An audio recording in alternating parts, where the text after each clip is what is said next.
जी, आज का पहला सवाल है, Who among the following philosopher is known for advocating the idea of educational parallelism? ये जो पैरेललिज्म फिलॉसफी है, ये इसका आइडिया देने वाला कौन है? किसने ये फिलॉसफी दी है? मारिया मोंटेसोरी, इसने मोंटेसोरी मेथड दिया था। उसका क्या पैरेललिज्म से ताल्लुक है? जॉन डेवी, क्या उसने पैरेललिज्म दी है? मॉर्टिमर एडलर या अरिस्टोटल? तो ये जो है यहाँ पे मॉर्टिमर एडलर, ये पैनलिज्म के प्रोपोनेंट्स एक्सपोनेंट के अंदर शामिल है। According to the philosophy of existentialism in education the primary focus should be on. Existentialism के नजदीक जो प्राइमरी फोकस है वो किस चीज के ऊपर है? Nurturing individual freedom and responsibility, कि जो बच्चे हैं उनको आज़ादी दी जाए, ठीक है, और साथ में उनको रिस्पॉन्सिबल भी बनाया जाए। Strict adherence to social norms, उनको सख्ती से उनके साथ जो है वो उन्हें सोशल नॉर्म से दूर रखा जाए, बचाया जाए। प्रोमोटिंग यूनिफॉर्मिटी अमंग स्टूडेंट, के स्टूडेंट के अंदर यूनिफॉर्मिटी कैम की जाए, एक जैसा उनको यानी पढ़ाना या उनकी डील करना। रूट मेमोराइजेशन ऑफ फैक्ट, हकायक का रट्टा लगवाया जाए। तो देखें, ये सारी चीज़ें, रूट मेमोराइजेशन का एग्जिस्टेंशलिज्म से दूर तक कोई ताल्लुक नहीं है। रूट मेमोराइजेशन कहीं भी नहीं चलती, सिवाय अगर कहीं थोड़ी बहुत लगा ले तो एसेंशियलिज्म के अंदर आ जाएगी। अब एक जैसा सबको डील करना, वो पैनलिज्म वालों में कहीं ना कहीं आ जाती है कि सबके लिए सेम, सब इंसान सेम है तो सिलेबस भी सेम होना चाहिए, वो वाले कहेंगे। सोशल नॉर्म से दूर रखने वाली इतनी तो मुखालफत कोई भी नहीं करता कि हाँ जी बिल्कुल इंसानों से बच के रहो। तो एग्जिस्टेंशलिज्म वाले कहते हैं आज़ादी भी दें, लेकिन क्योंकि वो अपनी जो चॉइस करेगा उसका जिम्मेदार खुद होगा, यानी कंसिक्वेंसेस भी उसके अपने होंगे। इसलिए इंसान को रिस्पॉन्सिबल बनाया जाए ताकि वो अपनी आज़ादी का जो है वो नाजायज फायदा ना उठाए। ठीक है।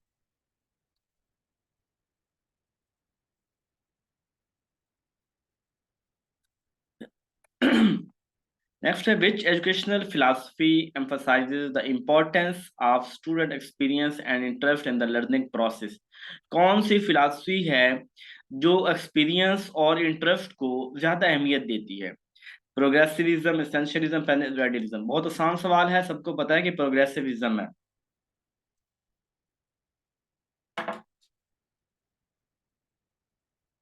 जी वालेकुम अस्सलाम। जी, the concept of constructivism. Constructivism क्या होता है, ये कल भी बात हुई थी। एक सवाल ऐसा था कोई। कंस्ट्रक्टिविज्म होता है नॉलेज को खुद बिल्ड करना, खुद बनाना, अपने नॉलेज को खुद तामीर करना, ठीक है, नॉलेज खुद क्रिएट करना। तो ये कंसेप्ट क्या कहता है? Suggest that learning is best achieve through, learning best achieve कैसे होती है? Passive reception of information for from teacher, कि उस्ताद बोलता रहे तुम चुप करके सुनी आओ, ये तो बिल्कुल भी नहीं है, इसका कंस्ट्रक्टिविज्म के साथ कोई ताल्लुक नहीं है। Memorisation of facts and figure, ये भी बिल्कुल नहीं है, फैक्ट्स ये भी कंस्ट्रक्टिविज्म नहीं है, वो तो नॉलेज बिल्ड करने की बात होती है। Active construction of knowledge by the learner, के जो लर्नर है या जो सारे आपस में सीखने वाले, वो एक्टिवली नॉलेज कंस्ट्रक्ट करें, अपनी एक से एक ईंट लगाते जाएं, इधर से सीखें उसको शामिल कर लें, इधर से यानी क्यूरियस हो, तजस्सुस हो, नए नॉलेज की तड़प हो, और वो अपना नॉलेज को खुद बिल्ड करें सारी चीज़ों को इकट्ठा करके। तो ये वाली बात करते हैं। ड्रिल एक्सरसाइज रिपीट करना, ये बात भी नहीं होती। नेक्स्ट है, according to the philosophy of critical pedagogy education should aim to. Critical pedagogy के अकॉर्डिंग एजुकेशन के एम क्या है? Promote passive acceptance of authority, कि वही आप पैसिव हो जाएं और जो अथॉरिटी कह रही है उनकी चुप करके सुन लें, ये क्रिटिकल पेडागोजी होगी। Encourage conformity to social norms, social सोशल नॉर्म्स है उन्हीं के मुताबिक अपनी जिंदगी गुजारते रहें, लेके चलते रहें। empower student to critically analyse and transform society, कि स्टूडेंट के अंदर, उसको अंदर ये एबिलिटी पैदा कर दी जाए कि वो सोसाइटी को चेंज करे, चीज़ों को डीपली क्रिटिकली एनालाइज करे, ये उनके अंदर किया जाए। या फोकस सॉलली ऑन एकेडमिक अचीवमेंट, के उसकी एकेडमिक जो अचीवमेंट है उसके ऊपर फोकस किया जाए। देखिए, एक तो ये क्रिटिकल जो होता है ना, क्रिटिकल ये इंसानों के साथ इसका ताल्लुक होता है। ठीक, क्रिटिसिज्म, क्रिटिकल। अब क्रिटिकल पेडागोजी होता है बच्चे को पढ़ाना या लीड द चाइल्ड। अब बच्चे को क्रिटिकल पेडागोजी के अंदर बच्चे को सिखाएंगे कि वो नई चीजें सीखे, आगे बढ़े, पुराने सोशल वैल्यूज नाम उनको छोड़े, कुछ नया ट्रांसफॉर्म करे, कुछ तब्दीलियां लेके आए। तो हम उसको एनकरेज करेंगे और नई तब्दीलियों की बात करेंगे, और चीजों को जो है ना वो जांचने की, उनके ऊपर उनका एनालिसिस करने की बात करेंगे, तो ये वन होगा। उसके बाद है which educational which educational philosophy, just a minute,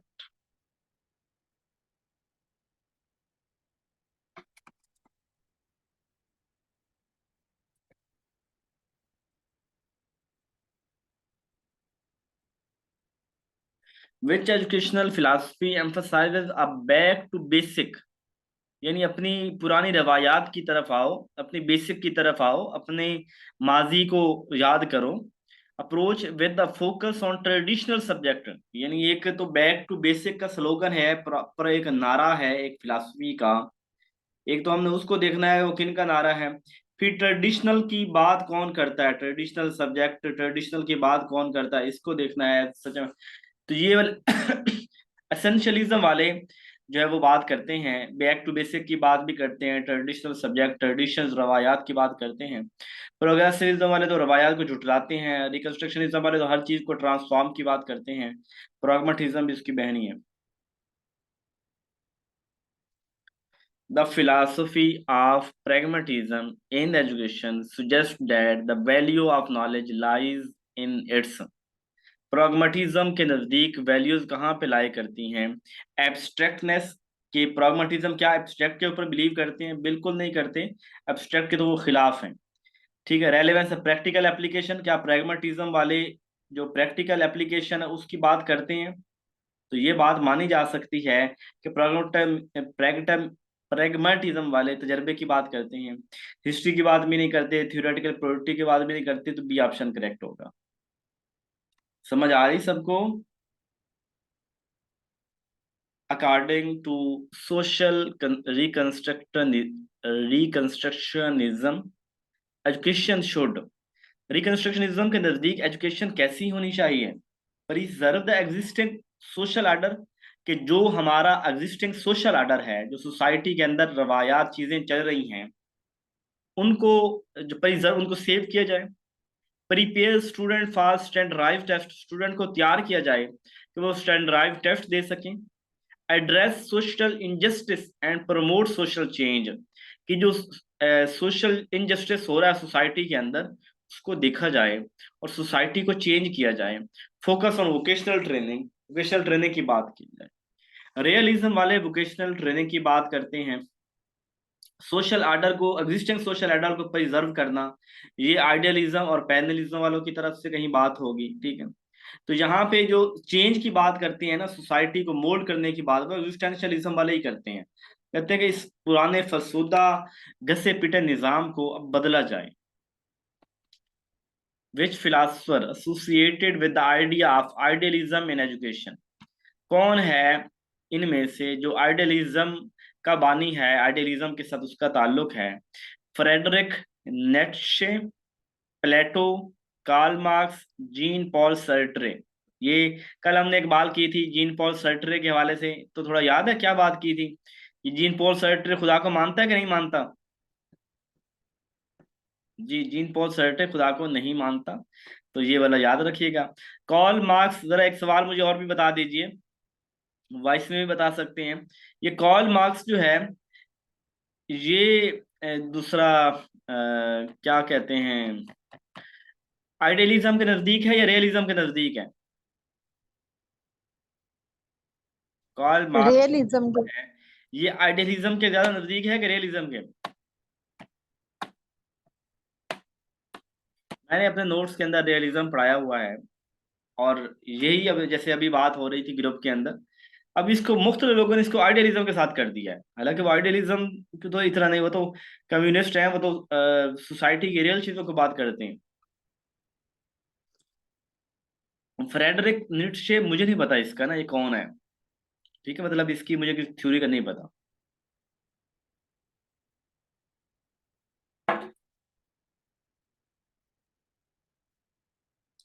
some time में किसी को ना हाईलाइट किए बगैर आगे निकल जाता हूँ, तो बता दिया करेंगे सर इसको हाईलाइट नहीं किया।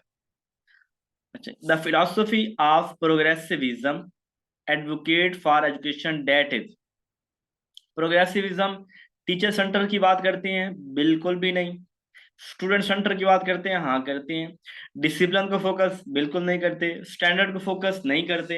ये तो सारी आइडियलिज्म और रियलिज्म वालों की, इसेंशियलिज्म पैनलिज्म वालों की बातें आ गई। जो स्टूडेंट सेंटर है, एग्जिस्टेंशियलिज्म हो, नेचुरलिज्म हो, प्रैग्मेटिज्म, प्रोग्रेसिविज्म, रिकंस्ट्रक्शनिज्म, एग्जिस्टेंशियलिज्म, ये सारी जो है ना वो स्टूडेंट सेंटर्ड है। ठीक है।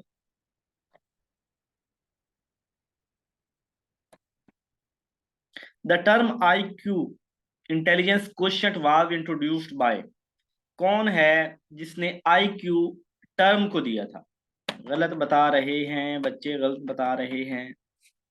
मैंने इंटेलिजेंस का कंसेप्ट की बात नहीं की कि इंटेलिजेंस के हवाले से बात किसने की थी, वो बीनी है। लेकिन जो आई क्यू इंटेलिजेंस क्वेश्चन की टर्म यूज की थी, वो विलियम स्टर्न ने की थी। ठीक है, स्टर्नबर्ग ने की थी। ठीक है, स्टर्नबर्ग है।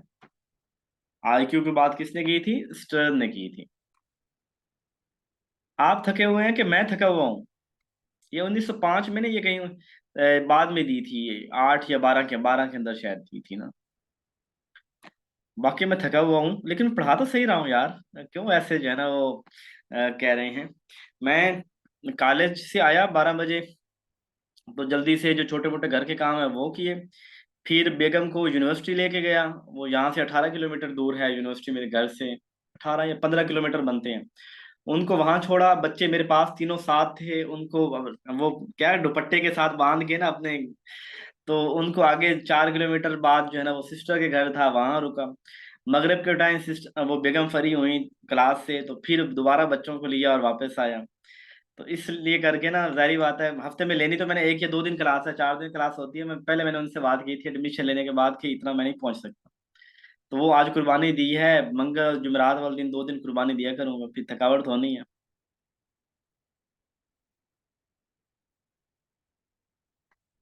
अच्छा जी। हाँ बाइक पे ही, गरीब आदमी है, गाड़ी गुड़ी कोई नहीं है। तो अल्हम्दुलिल्लाह, ऐसी बात नहीं करनी चाहिए। अल्हम्दुलिल्लाह जी, बाइक पे ही था, बाइक पे ही ले गया था। तो इसलिए ना मुश्किल हुई है। अच्छा, कोई मुश्किल नहीं है। इंजॉय करना चाहिए। मतलब जो है कि अल्लाह ने, ये सारा कुछ खुदा की तरफ से ही है। और अपने लिए खुद ही ये एमफिल कर रहे हैं, कोई एहसान नहीं कर रहे, या कोई खुदा की तरफ से कोई अजाब नहीं आया हमारे ऊपर। तो खुद ही कर रहे हैं, तो इन चीज़ों को जो है ना वो अल्लाह का शुक्र अदा करना चाहिए। अच्छा, learning is primary the result of. Learning जो है ये किस चीज़ का रिजल्ट है? डेवलपमेंट का, एक्सपीरियंस का, इनेट एबिलिटी, सोशलाइजेशन। देखिए, अगर वैसे तो लर्निंग सभी से हो जाती है, सोशलाइजेशन से भी लर्निंग हो रही है, इननेट एबिलिटीज भी हैं जो आपको लर्न करवाती हैं, डेवलपमेंट भी होता है। लेकिन जो प्राइमरी बात आई है ना, प्राइमरी की से वो एक्सपीरियंस है। हमारी लर्निंग हमारे तजर्बात से हो रही होती है, हमारी लर्निंग हमारे तजर्बात से होती है। ये सारी बातें हो सकती हैं, चारों के चारों ऑप्शन हो सकते हैं। लेकिन हमने बात की है primarily is the result of. तो प्राइमरी जो रिजल्ट है वो तजर्बात हैं।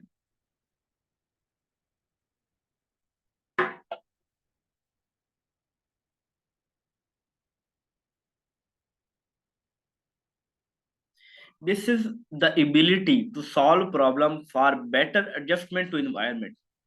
ये एबिलिटी है कि मसले को सॉल्व करें। एडजस्टमेंट कौन बात करता है? डेवलपमेंट है, ग्रोथ है, इंटेलिजेंस है, मैच्योरेशन है।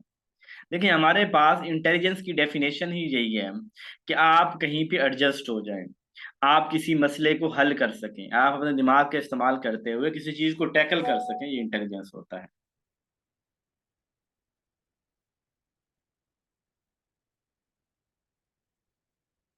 वगोट्सकी वाज कंटेम्पोरेरी ऑफ। वगोट्सकी किसके अगेंस्ट था, या कौन इसका कंटेम्परेरी मुकाबले वाला कौन बंदा था जिसके साथ ना इसकी सारी चलती रही है? बंडोरा, बिने, प्याजे, स्किनर। तो ये प्याजे था, प्याजे ने कॉग्निटिव डेवलपमेंट थ्योरी दी, और इसने कॉग्निटिव सोशल थ्योरी दी। ठीक है। This refer to a general potential to perform a behaviour, किसी शख्स का पोटेंशियल कि वो किसी बिहेवियर को परफॉर्म कर सके, किसी शख्स की कोई जनरल पोटेंशियल टू परफॉर्म, यानी उसकी एबिलिटी। अकोमोडेशन, अजमिलेशन, डिसइक्विलिब्रेशन, ये टर्म्स जो है ना, डिसइक्विलिब्रेशन की स्पेलिंग तो मैंने ठीक ही लिखी हुई है शायद, डिसइक्विलिब्रेशन, ठीक है, पता नहीं ये क्यों गलत कर रहा है। अच्छा, assimilation, accommodation तो स्कीमा, ठीक है। अच्छा, this refer to a general potential, ये इसका ना स्कीमा है कि स्कीमा चूंकि हमारे पास ना इंफॉर्मेशन के पैकेट्स होती हैं हमारे दिमाग के अंदर, और हमारे पास मालूमात होती हैं, हमारे पास पुराना एक नॉलेज होता है जिसकी बुनियाद पे हम उन इंफॉर्मेशन की बुनियाद पे कोई बिहेवियर परफॉर्म कर रहे होते हैं, कुछ काम कर रहे होते हैं। यानी हमारे पास मौजूद, यानी आज देखें दुनिया के अंदर सबसे कीमती चीज डाटा है, सबसे इंपॉर्टेंट चीज जो इस वक्त करंटली है ना दुनिया में मार्केटिंग के लिए, वो डाटा है। तो आपका डाटा कहाँ पे होता है? आपके स्कीमा में, माइंड में, वहां पे। तो स्कीमा जो है ना वो ज्यादा आपके बिहेवियर्स को मोल्ड करता है, और वो आपके बिहेवियर्स की पोटेंशियल बताता है कि आप कुछ करें, ठीक है, स्कीमा होगा, बाकी मिलते जुलते नहीं है। Behavioural learning theories apply best to behavioural schema, दो आया ना, क्योंकि दिए गए वर्ड्स के अंदर ना यहाँ पे ऑप्शन कोई और भी हो सकता था, दिए गए ऑप्शंस को देखते हुए हम स्कीमा की तरफ आए कि वो बन सकता है कि हमें स्कीमा की अपनी डेफिनेशन पता हो तो हम इसकी परसेप्शन बना सकते हैं कि ये आंसर हो सकता है। Behavioural learning theories apply best, behavioural learning theories पहले बताए हैं कौन सी, जो थर्ड आई की है, ऑपरेंट कंडीशनिंग है, क्लासिकल कंडीशनिंग है, ये सारी बिहेवियरल की थ्योरीज हैं, ठीक है। अब बिहेवियरल लर्निंग थ्योरीज अप्लाई कहाँ पे? यंग चिल्ड्रन पे ज्यादा होती हैं, अप्लाई कर सकते हैं। ऑब्जर्वेबल बिहेवियर, वो बिहेवियर जो ऑब्जर्व किए जा सकते हैं, उन पे बिहेवियरल थ्योरीज अप्लाई होती हैं। या बिहेवियर डाट, वो जिन जिन बिहेवियर्स को ऑब्जर्व नहीं किया जा सकता, ये नन ऑफ द अबव। जिन बिहेवियर को ऑब्जर्व किया जा सकता है ना, बिहेवियर होता ही रवैया है जो हमें जाहिर नजर आ रहा होता है, जो हमारा किरदार होता है, तो उनको उन्हीं के ऊपर बिहेवियरल थ्योरीज जो है ना वो अप्लाई होती हैं। इन डॉग के ऊपर जैसे किया, रैट के ऊपर किया, वो सारी, मंकी के ऊपर थ्योरी ऑफ इंसाइट जो थी वो चिंपैंजी वाली। It is a face to face interaction, जब किसी इंसान के साथ आप फेस टू फेस इंटरेक्शन कर रहे होते हैं तो क्या होता है, वो इंटरव्यू होता है, ठीक है, फेस टू फेस गुफ्तगू करना। Psychology is the science of, psychology किस तरह की साइंस है? ह्यूमन बीइंग, इंसानों वाली साइंस है, इंसानों के लिए है। एनिमल बिहेवियर, जानवरों के बिहेवियर के ऊपर करते हैं, बिहेवियर देखते हैं या एटीट्यूड देखते हैं। देखें जो है ना ये दूसरी साइकोलॉजी, इसका सारा ताल्लुक बिहेवियर, आज डेफिनेशन भी तो यही है ना साइकोलॉजी की, psychology is the study of behaviour. जो मॉडर्न लेटेस्ट डेफिनेशन साइकोलॉजी की है वो है psychology is the study of behaviour. तो बिहेवियर की बात हम करेंगे, ठीक है। The use of pleasant and unpleasant consequences to change behavior is known as pleasant और unpleasant consequences। यानी वो जो चीजें अच्छी हैं या बुरी हैं उनके कंसिक्वेंस तो हमारे बिहेवियर को चेंज करते हैं, किस थ्योरी से करते हैं जरा बताएं। पॉवलियन, पॉवलियो के अंदर कंडीशन भी, पॉवलियो जो कंडीशन है, क्या उसके अंदर हम बिहेवियर को प्लेजेंट और अनप्लेजेंट की बात कर रहे होते हैं? बिहेवियर को डिक्रीज इंक्रीज की बात कहाँ पे कर रहे हैं हम? थोड़ा थोड़ा समझा करें, देखिए। अब the use of pleasant unpleasant consequences, अब उसके अंदर क्या हमने कहा था कि जो ऑपरेंट कंडीशनिंग की, बी एफ स्किनर की ऑपरेंट कंडीशनिंग थ्योरी है, उसके अंदर हम क्या करते हैं कि उसके वो लॉ ऑफ इफेक्ट के ऊपर वो थ्योरी बनाई गई। वो काम जो हम अच्छे, जो जिनके हमें नतायज अच्छे मिलते हैं वो बार बार करते हैं, जिनके नतायज अच्छे नहीं मिलते वो हम नहीं करते। यानी प्लेजेंट है तो हम बार बार करेंगे, अनप्लेजेंट है तो नहीं करेंगे। और हमारी सारी कोशिश ये होती है कि हमारा कंसिक्वेंस प्लेजेंट हो। और बिहेवियर चेंज कहीं वहीं पे कर रहे होते हैं, बिहेवियर इंक्रीज कर रहे होते हैं या बिहेवियर डिक्रीज कर रहे होते हैं। ये सारे कीवर्ड हमें बता रहे हैं कि हमें ऑपरेंट कंडीशनिंग की तरफ जाना चाहिए, ठीक है, क्लियर? अच्छा जी, according to operant conditioning, operant condition के मुताबिक punishment and negative re are the same. क्या पनिशमेंट और नेगेटिव रीइंफोर्समेंट सेम है? पनिशमेंट कैन स्ट्रेंथन बिहेवियर, क्या पनिशमेंट जो है वो बिहेवियर को इंक्रीज करती है? मतलब पनिशमेंट तो बिहेवियर को डिक्रीज करने के लिए होती है। Behaviour is controlled by it's consequences, कि किसी बिहेवियर को उसके नतायज की बुनियाद पे कंट्रोल किया जा सकता है। Once a behaviour is learn it is not forgotten, कि कोई बिहेवियर एक दफा अगर लर्न कर लिया जाए तो वो नहीं होता। अब पहले तो डी को निकाल दो, कि जी जो बिहेवियर सीख ले जाए वो चेंज नहीं होता, ये तो झूठ है, हम अपने बिहेवियर को बदल सकते हैं। फिर उसके बाद निकाल दो, बी निकाल दो, कि behave punishment can strength behaviour, री बिहेवियर को स्ट्रेंथ करती है, इंक्रीज करती है, पनिशमेंट बिहेवियर को डिक्रीज करती है। दो निकाल दिए। अब आते हैं punishment and negative re are the same. अब री और चीज है, पनिशमेंट और चीज है। यानी री की दो टाइप है, पॉजिटिव री नेगेटिव री। पनिशमेंट की दो टाइप है, पॉजिटिव पनिशमेंट, नेगेटिव पनिशमेंट। अगर तो यहाँ कहा जाता पनिशमेंट और negative punishment are the same, किसी हद तक हम कह सकते थे। लेकिन री में हम आर्जी तौर पे किसी से कोई चीज ले रहे होते हैं, लेकिन बिहेवियर डिक्रीज कर रहे होते हैं। ठीक है, मतलब री में बिहेवियर इंक्रीज हो रहा है, पनिशमेंट में बिहेवियर डिक्रीज हो रहा है। तो चाहे नेगेटिव री है, नेगेटिव री होकर कोई चीज लेके बिहेवियर को इंक्रीज करना, कोई चीज लेके बिहेवियर को इंक्रीज करना, इस वजह से करके ये भी नहीं होगा। तो behaviour is control by consequences. नतायज, देखिए बात याद रखें, operant condition law of effect पे बेस करती है। नतायज अच्छे होंगे तो चीजें बहुत अच्छी होंगी, नतायज बुरे होंगे तो चीजें बुरी होंगी। मजा आएगा काम में तो बार बार करेंगे, मजा नहीं आएगा तो काम को छोड़ देंगे। Allah. In classical conditioning what is paired? Classical conditioning में पेयर्ड क्या चीज है? ठीक है, पेयर से जोड़ा जैसे होता है। अब क्लासिकल कंडीशनिंग का तो आपको पता है। शुक्रिया। The unconditioned response and the uncondition stimulus, कि अनकंडीशन रिस्पॉन्स से अनकंडीशन स्टिमुलस होगा तो अनकंडीशन रिस्पॉन्स होगा। ठीक है, अनकंडीशन स्टिमुलस होगा तो अनकंडीशन रिस्पॉन्स होगा। क्या ये बात ठीक है? मैं कहता हूं ठीक है, आगे चलते हैं। अनकंडीशन स्टिमुलस से न्यूट्रल स्टिमुलस, ये नहीं ठीक। थोड़ा सा इसको दोबारा उससे अपने अंदर ना वो डॉग वाली मिसाल लेके आया करें। अब अनकंडीशन स्टिमुलस क्या था? अनकंडीशन, जिसके साथ कंडीशन नहीं जुड़ी हुई थी। बेल बजाई, खाना ले, दरवाजा खोला, खाना लेके आ गए। अभी इसकी कंडीशनिंग नहीं हुई। अनकंडीशन स्टिमुलस था कि वो जो उसका था ना दूसरा खाना, वो अनकंडीशन स्टिमुलस है। कंडीशन हो जाता, कंडीशन वो होता है जिसके अंदर हम बेल के साथ उसके मुंह से सलाइवा का आए, लेकिन अनकंडीशन खाना था, खाना आया है तो neutral stimuli, neutral stimulus bell है। तो ये अलग अलग चीजें हैं। ठीक है, the condition stimulus and uncondition stimulus. अब कंडीशन और अनकंडीशन ये जोड़ा नहीं है, condition stimulus neutral.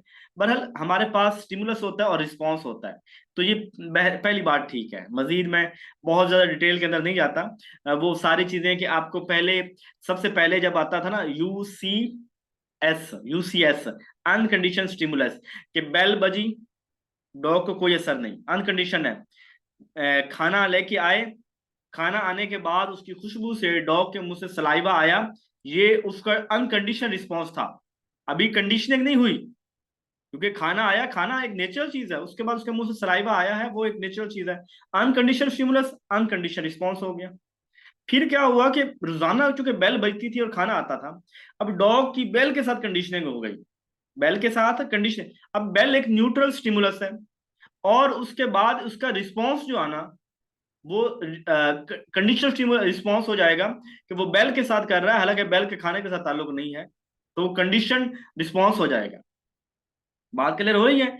Bell condition stimulus बनेगा तो सलाइवा कंडीशन रिस्पॉन्स होगा। अदरवाइज जो हमारे पास है वो जहां स्टिमुलस होगा वहां रिस्पांस होगा। पहले अनकंडीशन स्टिमुलस था, अनकंडीशन रिस्पांस था।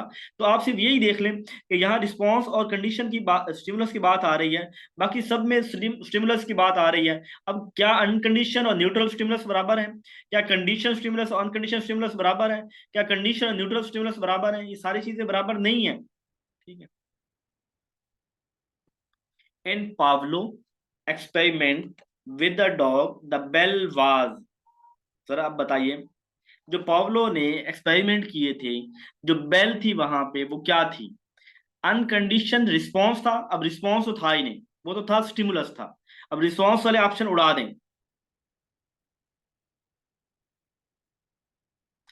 इसको ना एस एस, इनके मुख्तलिफ 3-4 नाम है, मेरे ख्याल है मैंने अपने नोट्स के अंदर मेंशन किया हुआ है। इसको एस एस बोलते हैं, दूसरी को आर एस बोलते हैं। यहाँ पहले स्टिमुलस होता है, फिर रिस्पॉन्स होता है। वहां रिस्पॉन्स पहले होता है, स्टिमुलस बाद में होता है। बदल इसकी बुनियाद पे इसे एस एस थ्योरी कहा जाता है, वो इसके नाम की बुनियाद पे है, पता नहीं इसका एक और नाम भी है, उसकी बुनियाद पे एस एस थ्योरी भी बोलते हैं। अच्छा, पहले इधर देखते हैं। अब ये रिस्पॉन्स की बात हो रही है, जबकि बेल तो हमारे पास क्या था? स्टिमुलस था। ये वाला और ये वाला निकाल दो, ए और सी तो नहीं है, ये निकाल दो, ठीक है। उसके बाद आते हैं हम लोग अनकंडीशनल स्टिमुलस और कंडीशनल स्टिमुलस। अब देखें, बेल हमारे पास एक्सपेरिमेंट के अंदर पहले अनकंडीशनल स्टिमुलस था। पहले वो न्यूट्रल चीज है। बेल पहले बेल का ताल्लुक ही कोई नहीं है। बेल बाद में क्या बन गई थी? एक कंडीशनल स्टिमुलस बन गया था कि बेल के बजने से उसके मुंह से सलाइवा आ जाता था। पहले तो बेल का ताल्लुक ही नहीं था। अनकंडीशनल स्टिमुलस तो खाना था। अनकंडीशनल स्टिमुलस जो था वो क्या था? खाना था। बेल न्यूट्रल थी, लेकिन बाद में बेल की कंडीशन हो गई कि बेल बजती है तो खाना मिलता है, और बेल बजने से उसके मुंह से डॉग से सलाइवा आता है, तो वो कंडीशनल स्टिमुलस हो गया। थोड़ी बात की समझ आ रही है? जिन लोगों को थ्योरी क्लियर है उनको आ गई होगी, जिनको थ्योरी के अंदर डाउट है ना उनको नहीं आई होगी। देखिए, मैं थोड़ा सा रिपीट कर देता हूँ क्योंकि मेरे जैसे कुछ कमजोर होते हैं। पावलो की एक्सपेरिमेंटल के अंदर हमारे पास जो है ना वो है, स्टिमुलस होता है और रिस्पॉन्स होता है। स्टिमुलस जो होता है जिसकी बुनियाद पे उसके मुंह से सलाइवा आता है, यानी खाना एक स्टिमुलस है, और डॉग के मुंह से सलाइवा का आना एक रिस्पॉन्स है। खाना एक अनकंडीशनल स्टिमुलस है, क्योंकि एक नेचुरल चीज है, खाना आएगा, किसी के भी सामने आएगा तो उसके मुंह से सलाइवा आएगा, एक एक अनकंडीशनल स्टिमुलस है। और डॉग के मुंह से सलाइवा आना अनकंडीशनल रिस्पॉन्स है। अब चूंकि रोजाना खाना लेके आने से पहले वो बंदा पहले बेल देता था, फिर खाना लेके आता था। अब बेल की कंडीशनिंग हो गई, डॉग ने समझ लिया कि जब जब जब जब बेल बजेगी तो मेरे, जब जब बेल बजेगी तो खाना आएगा। तो वो बेल बजते साथ ही डॉग खाने के लिए तैयार होता, तो उसके मुंह से सलाइवा आ जाता। अब उसके मुंह से सलाइवा का आ जाना बेल की वजह से वो कंडीशन स्टिमुलस हो गया। वो क्या हो गया? अनकंडीशन से कंडीशनल, यानी बेल कंडीशन स्टिमुलस है, और ऊपर बेल के ऊपर उसके मुंह से सलाइवा का आना वो कंडीशन रिस्पॉन्स होगा। सबको क्लियर है?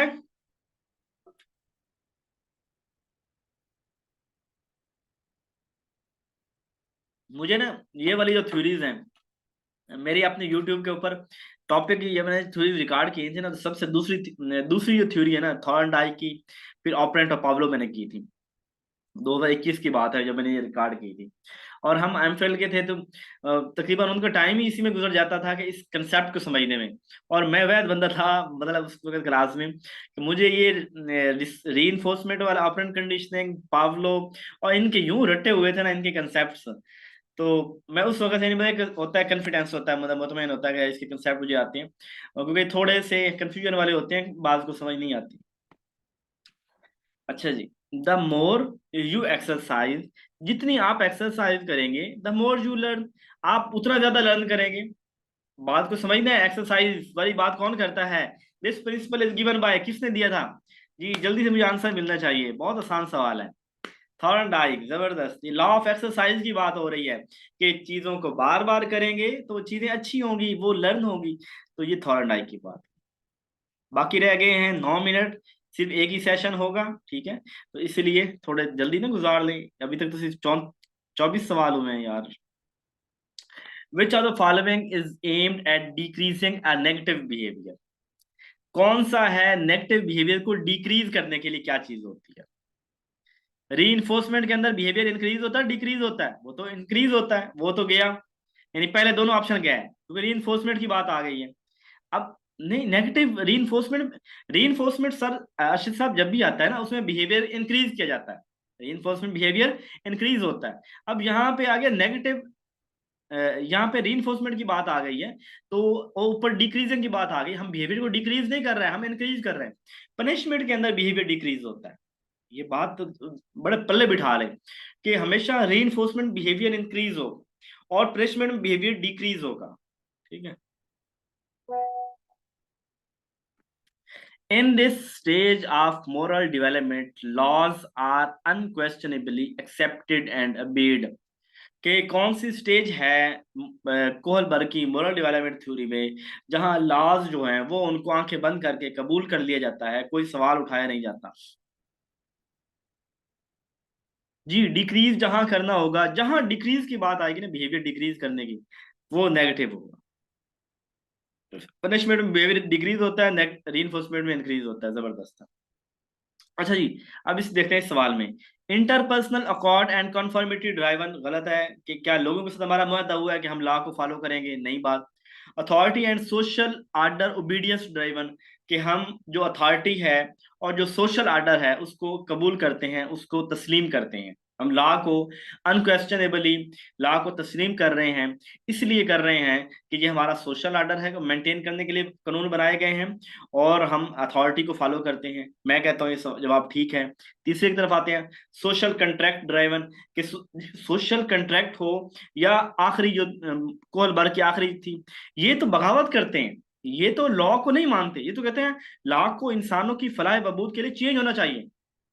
मैं कहता हूं लॉज सिर्फ इंसानों के इंसानों को वर्गलाने के लिए बनाए गए हैं, इंसानों को गुलाम रखने के लिए बनाए जाते हैं, वरना बड़े लोगों के लिए लॉज नहीं होते। पाकिस्तान देख लें, पाकिस्तान तो एक वाहिद इसकी मिसाल है कि जिसके अंदर जंगल का कानून है, जिसकी माइट इज राइट।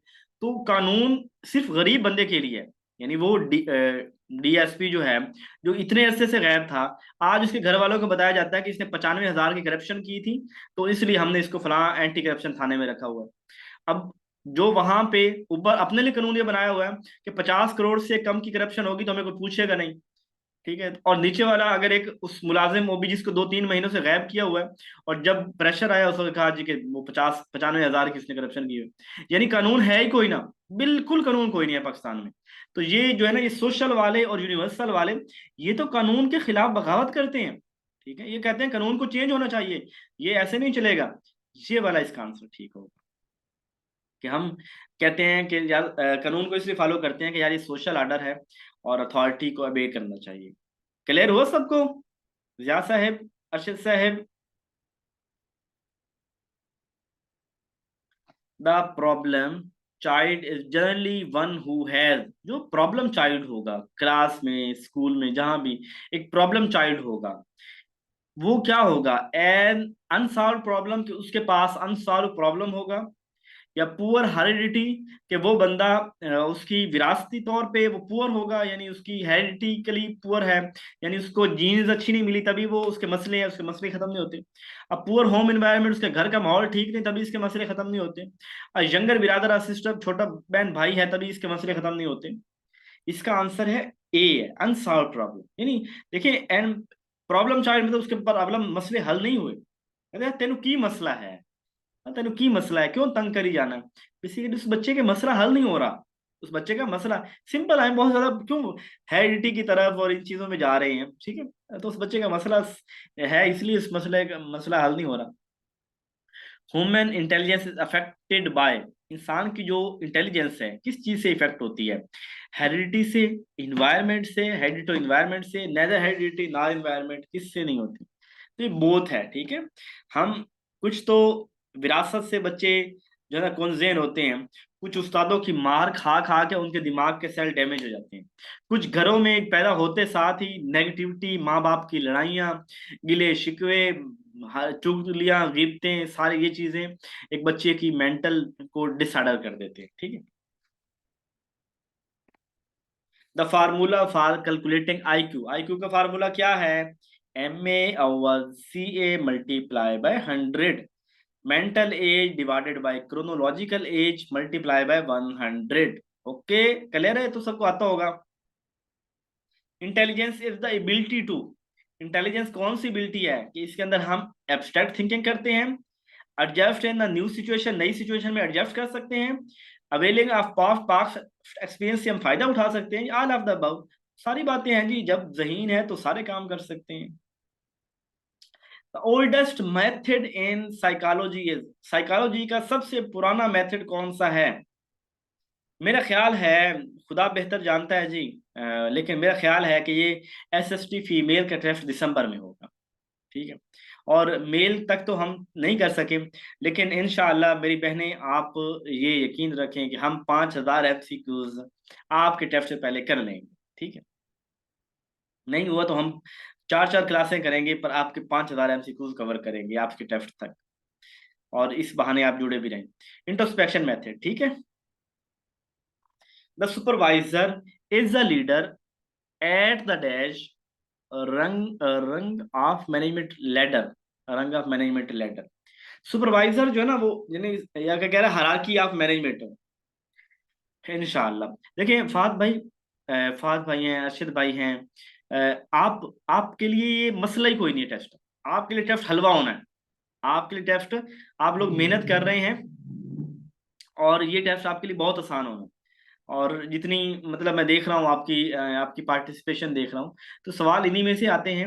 अगर आप, मैंने देखा कि आप मेरे ख्याल मुसलसल क्लास में जो है प्रेजेंट रहे हैं, कोई क्लास छोड़ी नहीं है, तो इंशाल्लाह आपका टेस्ट जबरदस्त होगा। पेडागोजी में आप मार नहीं खाते, पेडागोजी आपकी जबरदस्त हो जाएगी। बाकी मुझे पता कोई नहीं है कि क्या सीन है, पेडागोजी है, बल्कि 80% पेडागोजी है ना, तो ये आपका अच्छा होगा। आपकी डेडिकेशन से लगता है कि जो बंदा रोजाना टाइम निकाल लेता है, तो इसका मतलब कि वो डेडिकेटेड है, और वो बंदा जो है वो कर लेगा, वो कोशिश कर रहा है, मेहनत कर रहा है। अल्लाह ताला की जात तो देख रही है ना, वरना मसले हर एक के हैं, नींद भी आई होती है, बच्चे भी हैं, सबके मसाइल हैं। इंशाल्लाह दिसंबर तक हो जाएगा, अल्लाह सबको कामयाब करे। अल्लाह ताला सबके लिए को अच्छे जो है वो मंसूबे अल्लाह ने बनाए होंगे, और बेहतर ही होगा। बस अल्लाह ताला से उम्मीद रहें। हमारा काम है मेहनत करना, मेहनत कर लें, और उसके बाद अल्लाह से दुआ करें कि अल्लाह जो मुझसे हो सकता था, मैं बंदा नाचीज ने कोशिश की है, अब इसमें बरकत डाल दे, इस मेहनत को कबूल कर ले, और साथ में नीयत भी अच्छी रखें कि जो है ना वो ईमानदारी से पढ़ाएंगे और अल्लाह की मखलूक की खिदमत करेंगे, तो इंशाअल्लाह अल्लाह जो है ना वो आपकी मेहनत के अंदर मजीद बरकत डाल देंगे। अच्छा, सुपरवाइजर जो है ना, ये एक सीढ़ी के अंदर सबसे छोटी टर्म है। यानी देखें, 5 7 एम्प्लॉय होते हैं, पहले सुपरवाइजर लगता है, फिर मैनेजर, एडमिनिस्ट्रेशन, इस तरह चलती है। तो सबसे लोवेस्ट जो लेवल होता है ना, वो सुपरवाइजर होता है। ठीक है, सबसे लोवेस्ट लेवल क्या होता है? सुपरवाइजर होता है। सबसे पहले पहले 5 6 बंदों में ज्वाइन करने वाले तो हुमायूं फैज साहब होते हैं। मतलब जैसे ही मैं क्लास शुरू करता हूँ, तो यानी मुझे बड़ी खुशी होती है कि यार ये लोग जो है ना, वो इतने ही डेडिकेटेड हैं। अदरवाइज आप देख लें कि 100 लोग हैं ग्रुप के अंदर, और 26 लोग हैं, और ये भी मुझे आज ज्यादा लग रहे हैं, बल्कि 15 20 लोग होते हैं। Smart are rules that apply to, smart जो है वो, ये स्मार्ट तो पहले specific, measurable, attainable, realistic, time bound, तो are rules that apply to, तो ये जो है ना वो किसके ऊपर जो है वो अप्लाई होते हैं? कंपेयर परफॉर्मेंस को कंपेयर करने के लिए, एवेल्यूएशन के लिए, गोल सेटिंग के लिए, सुपरवाइज करने के लिए। जी स्मार्ट जो है ना, ये गोल सेटिंग के लिए होता है। ऑब्जेक्टिव के अंदर हम कहते हैं कि ऑब्जेक्टिव स्मार्ट, ये जब हमने गोल सेट करने होते हैं, उस वक्त हम कहते हैं कि हमारे गोल स्मार्ट होने चाहिए, स्पेसिफिक हों, मेजरेबल हों, अटेनेबल हों। अच्छा, ये मैंने कर दिया है ना, इस लोवेस्ट सुपरवाइजर। ठीक है, चलें।